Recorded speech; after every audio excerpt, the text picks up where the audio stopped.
திருப்பூரில் பிரசித்தி பெற்ற வீரராகவ பெருமாள் கோவில் வைகாசி விசாக தேர் திருவிழா. கோவிந்தா கோவிந்தா கோஷங்கள் முழங்க பக்தர்கள் வெள்ளத்தில் மிதந்த வீரராகவ பெருமாள்.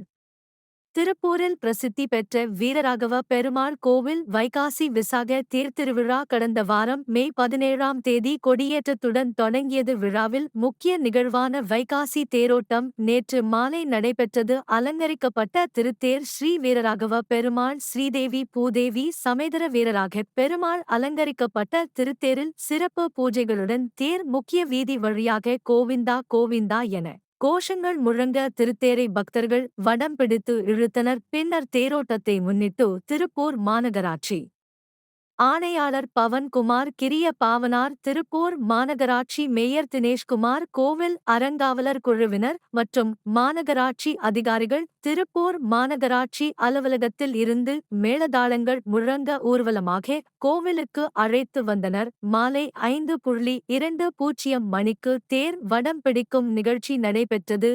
இதில் மாநகராட்சி ஆணையாளர் பவன்குமார் கிரியப்பனார், திருப்பூர் மாநகராட்சி மேயர் தினேஷ்குமார், திருப்பூர் மாநகராட்சி துணை மேயர் பாலசுப்பிரமணியம், இந்து அறநிலைத்துறை அலுவலர் சரவணபவன் மற்றும் இந்து அறநிலைத்துறை அதிகாரிகளும் முக்கிய பிரமுகர்கள் வடம் பிடித்து தேரோட்டத்தை தொடங்கி வைத்தனர். தேருக்கு முன்பாக கொங்கு மண்ணின் பாரம்பரிய வள்ளி கும்மியாட்டம், பெருஞ்சலங்கையாட்டம், பவளக்கொடி கும்மியாட்டம், இதில் பெண்கள் கலந்து கொண்டு செண்டை மேளம், நாதஸ்வரம் இசைக்கே மேளதாளம் முழங்க தேர் பக்தர்கள் வெள்ளத்தில் அசைந்தபடி வந்தது.